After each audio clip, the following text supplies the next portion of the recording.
तो जिसके पास बुद्धि ही नहीं है, गुरु की महानता को क्या ही समझेगा? क्या नहीं समझ सकता है ना। तो अंधे एक न ला गई, जो बांस बजाई फूक। उस अंधे का वो कुछ हो नहीं सकता है। तो अपने मन को सात्विकी बनाने का प्रयास करना पड़ता है। जो नहीं करे तो मन तो फिर वही है। वो मीराबाई जी का एक का पद है, यो मन मेरो बड़ो हरामी। गाली देती हैं। मीरा के पूरे काव्य में सिर्फ यही एक उनका पद, यही एक भजन ऐसा है जिसमें वो एक गाली को इस्तेमाल करते हैं, पर किसके लिए? मन के लिए। वो कहते यो मन मेरो बड़ो हरामी। ये ईश्वर के रास्ते पे चलता नहीं। अब देखिए संत मीराबाई जी ये बात बोल रही हैं। तो वैसे भी अगर वो मतलब सामने बैठे सत्संगी, सो कॉल्ड सत्संगी स्त्री पुरुष जो बैठे हो और उसको कहे तेरो मन बड़ो हरामी, तो लड़ने को आ जाएंगे ना। तो संत लोगों का ये तरीका होता, वो अपने ऊपर ही ले लेते हैं बात की। यो मेरो मन बड़ो हरामी, लागे न श्यामा चरण। कि श्याम के चरणों में लगता नहीं है, उसके अंदर कोई प्रेमा भक्ति नहीं रखती है। ये मन मेरा कितना हरामी है। बड़ा कठोर शब्द है जो उन्होंने इस्तेमाल किया, पर उन्होंने किया क्यों? मन है ऐसा।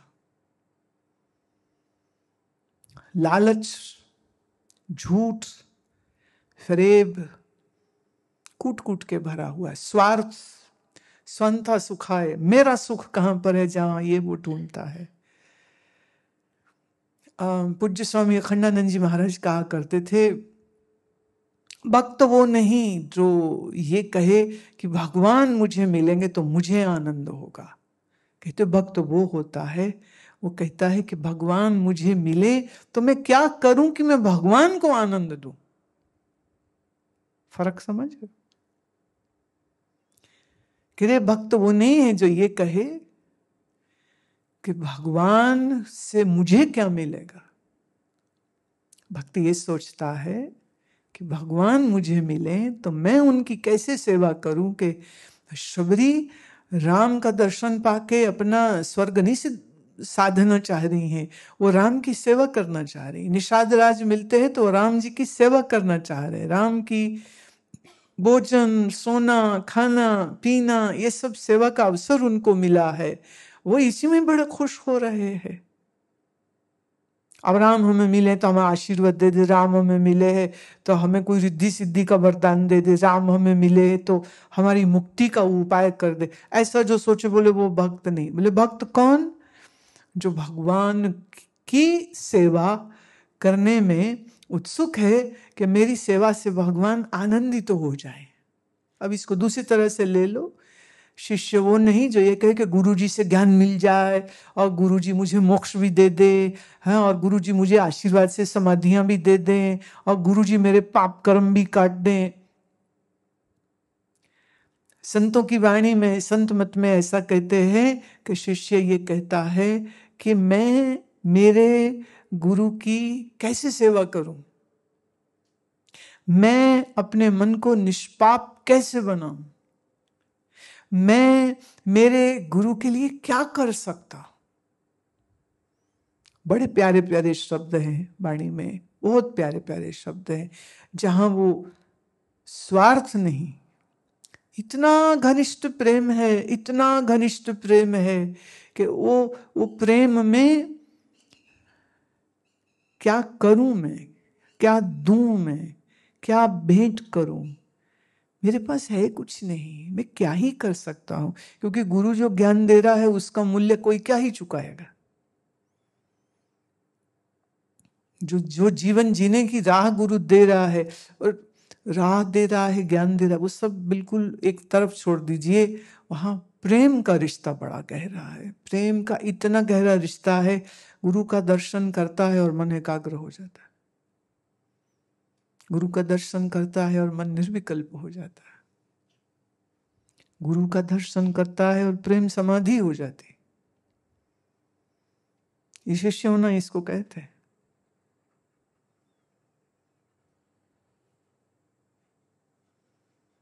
जिसमें ये नहीं हो रहा है तो अभी उसमें शिष्यत्व आया कहां पर? आया ही नहीं है अभी तो। लाभ की दृष्टि नहीं है, प्रेम की दृष्टि है।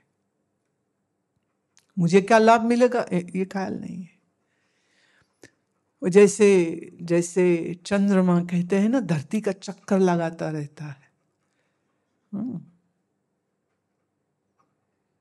धरती सूर्य का चक्कर लगाती रहती, तो काव्य में उसको कहते हैं कि चंद्रमा धरती से प्रेम करता है और धरती सूर्य से प्रेम करती। ये पोइटिक वे है कहने का। जैसे सूर्यमुखी का फूल जहां जहां सूर्य जाता है ना, वहीं वहीं वो घूमता जाता है। आजकल यहाँ खेत में पूरा लगा है ना सूर्यमुखी, तो सुबह इधर तो उसका मुंह ईस्ट को होता है, फिर उसका यूं मुंह घूम जाता है, फिर वेस्ट को जहां सूर्य अस्त होता है, तो सारे फूलों का मुंह उस तरफ जाता है। तो कहते हैं अब देखिए यह है प्रेम, जहां जहां सूर्य उधर उधर इस फूल का मुख चला जाता है। तो शिष्य कैसा हो? वो सूर्यमुखी के फूल जैसा है। अब इसमें क्या ज्ञान, क्या मोक्ष, परमानंद मिलेगा कि नहीं मिले, समाधि लगे नहीं, प्रेम काफी है। स्वार्थ बुद्धि हो जाती ना, नहीं तो स्वार्थ बुद्धि है नहीं तो। पर मुश्किल यह है कि कैसे समझाएं आपको कि ये ऐसा वाला प्रेम होता कैसे है। ये ऐसा वाला प्रेम कि जिसके सामने सारा संसार फीका पड़ जाता है और मन ऐसे प्रेमाग्नि से कुंदन जैसा सुनहरी हो जाता है, जिसमें सहजता से ध्यान घटित होता है, जिसमें सहजता से समाधि भी घटित हो जाती, बिना किसी प्रयास के घटित हो जाती, बिना कुछ किए हो जाती, बिना कुछ किए हो जाते। कहाँ कितने लोग हैं वो कितनी साधना करते हैं तो ध्यान नहीं लगता है, और कहाँ विवेकानंद, अभी विवेकानंद नहीं थे, नरेंद्र थे और रामकृष्ण परमहंस के पास बैठे हुए थे। उन्होंने कहा ठाकुर मुझे समाधि का सुख क्या कभी मिलेगा, ऐसा प्रश्न उन्होंने पूछा। और रामकृष्ण ने कहते हैं कि उस समय पर स्पर्श किया और उनके वो स्पर्श के होते ही उसी क्षण नरेंद्र गहरी समाधि में उतर गए थे। अब सोचने की बात है कि ठाकुर के पास तो और कितने लोग थे, कितने भक्त थे, कितने उनसे प्रेम करने वाले थे, कितने जो उनकी सेवा में थे, कितने थे जो आसपास रहते थे, पर ये सौभाग्य सिर्फ नरेंद्र को मिला, बाकियों को क्यों नहीं मिला? रामकृष्ण तो कईयों को स्पर्श करते होंगे ना।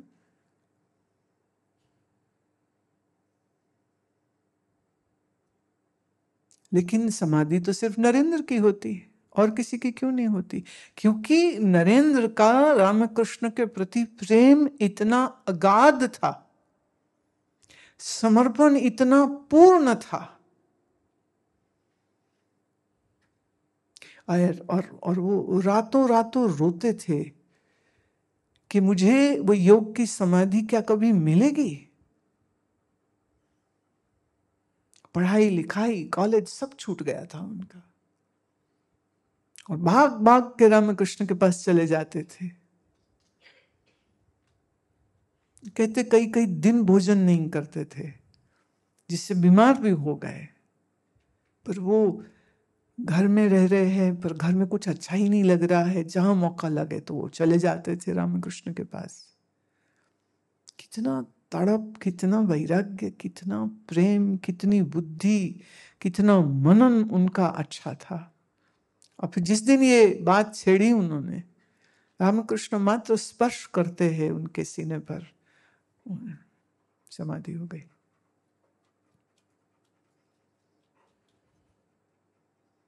और जब उनकी समाधि का उत्थान हुआ, माने समाधि जब उनकी खुली है, तो रामकृष्ण ने कहा, देख तुम्हें जो चाहिए था वो मिल गया, लेकिन अब इसके बाद तुमको इतनी गहरी समाधि अब न मिलेगी, इसकी चाबी अब मेरे पास ही है। अब तुझे और बहुत जो कुछ करना है तो वो कर। इसके कई गहरे अर्थ है, कई गहरे अर्थ है। पर ये जो स्पार्क गुरु और शिष्य के मध्य हुआ है, ये इसलिए ही हो पाया कि नरेंद्र उसके लिए तैयार हो चुके थे और रामकृष्ण का मात्र एक स्पर्श काफी था। जो हुआ वो इतना अद्भुत है, उसको कहा नहीं जा सकता है, उसको समझाया भी नहीं जा सकता है कि ऐसे कैसे कैसे हो गया, इसकी कीमिया क्या थी, उसकी केमिस्ट्री क्या थी, नहीं बताया जा सकता, पर ये हुआ। और मास्टर एम लिखते हैं कि शायद उस दिन के बाद से रामकृष्ण तो नरेंद्र के भीतर ही आ गए थे।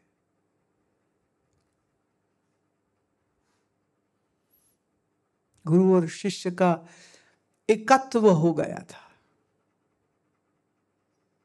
जैसे वो तुम लोग वो फोन का डेटा ना ट्रांसफर कर लेते हो, कितना समय लगता है? क्या था जो उस समय पर पास ऑन हो गया रामकृष्ण से नरेंद्र को? और रामकृष्ण का शरीर जाने के बाद इन्होंने संन्यास लिया है, और इनके कुछ गुरु भाइयों ने एक साथ लिया था बाद में। जब तक रामकृष्ण थे तब तक नहीं था, बाद में हुआ है। और पूरा उनका जीवन, पूरी उनकी जीवन की यात्रा, धर्म की यात्रा, अमेरिका जाना, वापिस आना, जो कुछ फिर उन्होंने किया वो सब कुछ करते चले गए। और कभी कोई पूछता था कि ये तुमने कैसे सोचा, तो कहते थे मैं कहाँ सोचता हूँ, वो ही सोचता है। रामकृष्ण देव ही सोचते हैं, वो ही कराते हैं, मैं उनका यंत्र हूं, मैं सिर्फ उनका एक यंत्र हूं, वही कर। उन्होंने कभी ये नहीं कहा मैंने सोचा, मैंने किया, मैंने ये किया, मैंने ये किया। वो अपनी हर उपलब्धि को रामकृष्ण की उपलब्धि मानते थे। वह हर पुरस्कार, हर सम्मान, हर आदर को वो रामकृष्ण का आदर, सम्मान, सत्कार में अपना नहीं मानते थे, क्योंकि अपनी अहम बुद्धि तो गुरु के चरणों में चढ़ा दी ना, अब अपना अहम रहा कहाँ। और जब ये अहम निकल जाता है, ये जो छोटा सा क्षुद्र मैं है, जब ये चला जाता है तो फिर गुरु ही बोलता है, गुरु ही कार्य करता है। फिर तो गुरु की ही यात्रा है जो शिष्य के माध्यम से होती, क्योंकि किसी एक तल पर गुरु नहीं वो शिष्य है। गुरु और शिष्य का ये भेद सच है भी नहीं ना, क्योंकि है तो चिदानंद ही ना। तो पर मन और मतलब गुरु का मन और शिष्य का मन, ये जो आपस में मिल जाते हैं ना, ये समझिए डेटा ट्रांसफर हो जाता है पूरा। और ये इतनी विलक्षण घटना है, इतनी विलक्षण घटना, अलौकिक घटना है। बहुत सी कथाएं फिर प्रचलित हैं कि अमुक गुरु ने शिष्य के सिर पे हाथ रखा और वो समबुद्धि को प्राप्त हो गए, गुरु ने प्रसाद दिया, उन्हें खाया, समबुद्धि को प्राप्त हो गए, गुरु ने सिर पे हाथ रखा, समबुद्धि हो गई, ध्यान हो गया, ज्ञान हो गया। तो कई बार कई लोग फिर सोचते हैं कि अच्छा अगर हाथ ही रखने से समाधि लग जाती है तो फिर बस हाथ रखो और सबकी समाधि लगवाओ। पर ये याद रहे, ये सबके साथ संभव नहीं होने वाला है। तो शिष्य नरेंद्र जैसा हो और गुरु रामकृष्ण जैसा हो, फिर ये स्पर्श वाली घटना संभव है। स्पर्श होए न होए उसकी भी कोई आवश्यकता नहीं है। तो बड़ा अद्भुत है ये मन, मन के रंग अपार। मन एक क्षण में किस जैसे वो बंदर गुलाटी मारता है ना, ये मन गुलाटी मार जाता है। तो ये बंदर की गुलाटियां मन तो तब तक मारता ही रहेगा जब तक मन के लगाम को खींच के ना रखा जाए। इसलिए जैसे भोजन आप रोज खाते हो दिन में, अब आश्रम में तो हम लोग 2 बार खाते, लोग घरों में जो रहते वो तो 3 बार 4 बार 5 बार 6 बार पता नहीं कितनी बार खा जाते हैं। पर आप रोज भोजन खाते हो तो शरीर चलता है। ऐसे साधना, वैराग्य, प्रेम ये रोज की बात होती है। ये नहीं कि एक दिन मूड अच्छा आ गया तो गुरुजी से प्यार आ रहा है, फिर दूसरे दिन मन कह रहा है नहीं कोई वो फलां चीज अच्छी है, चलो वो अच्छा है, अभी ये अच्छा है, अभी वो अच्छा है। ये जो गुलाटियां मारता है ना मन, क्या ही कर सकते हैं उसके लिए। और फिर असमंजस, क्या करें यही नहीं पता चल रहा। दिल कह रहा है ये करो, दिमाग कह रहा है ये करो, दिल कह रहा है ये करो, और इसी में माया मिली ना राम, दोनों हाथ से गए। ये याद रहे बात, ये सबके लिए मैं कह रही हूं। ऐसा मत सोचिए कि अगर आज मन सात्विक ही है तो रोज ही सात्विक ही रहेगा। पर कहीं ना कहीं वो प्रेम शायद है नहीं अंदर, इसीलिए मन बदल जाते हैं। अगर सच में प्रेम होता तो फिर नहीं होता है ये काम। क्योंकि प्रेम एक ऐसी ऐसी कीमिया है, एक ऐसी केमिस्ट्री है कि बस वो लग गई तो लग गई, तो लग गया मन तो जुड़ गया, अब जुड़ गया तो अब तो हटने वाला है नहीं, फिर नहीं हटता। तो जहां है अभी मन वहां संदेह, असमंजस, कंफ्यूजन, मूड स्विंग्स होते हैं ना। आज मूड ये कर रहा है, आज मूड वो कर रहा है, आज मूड ये कर रहा है। जैसे एक ने कहा आज मूड नहीं कर रहा आसन करने को, माँ वाह, अगर मूड से आसन कर रहे हो तो फिर तो हो चुके आसन। अरे आज मूड नहीं कर रहा था आरती में जाने का, मैं ठीक है।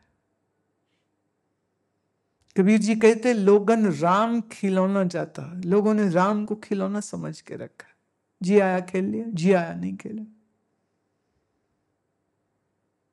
पर ये मूड की चीज नहीं है, तड़प है। तड़प लगी तो लग गई, लगी तो उसको कौन ही छुड़ाएगा ना, फिर नहीं छूटती है ये। आज ही वैसे रिलीज किया है तो तुम सुनो इसको। पंजाबी का है तो कुछ एक शब्द शायद मुश्किल लगे, इसमें सिर्फ एक थोड़ा कठिन लगेगा, वो मैं पहले ही बता दूं। पई गमा दे गेड़े खावा में, गेड़े मतलब होता है चक्कर, गम माने दुख, कि गुरु से वियोग मुझे दुख के उस चक्र में डाल रहा है जिससे मेरा मन बाहर नहीं निकल रहा। और जिस गुरु से मेरा प्रेम है मैं खुद को उस पर कुर्बान कर दूं, कोल कुमामा में मतलब अपने आप को कुर्बान कर दूं कि जिस राह से गुरु चले उस रास्ते से मैं अपने आप को सदका उतारने का मतलब मैं उससे बलिहार जाऊं जिस राह पर मेरा गुरु चल के आता है। और एक शब्द जो और थोड़ा मुश्किल लगेगा वो है सिला अलूनी चटनियां। सिला अलूनी, सिला मतलब शिला, पत्थर की चट्टान। कि एक कोई मिश्री की मान लो चट्टान हो, कोई उसको चाटे तो कुछ स्वाद आएगा, और नमक की चट्टान को चाटे तो नमक का स्वाद आएगा। पर फिर कोई एक ऐसी शिला, ऐसी चट्टान हो जिसमें नमक भी कुछ नहीं और उसको चाटना पड़े। माने ये जो वैराग्य है ये अलूनी शिला है, मुश्किल है। स्वाद कुछ नहीं इसमें, सब तो छूट जाता है ना, स्वाद क्या इसमें।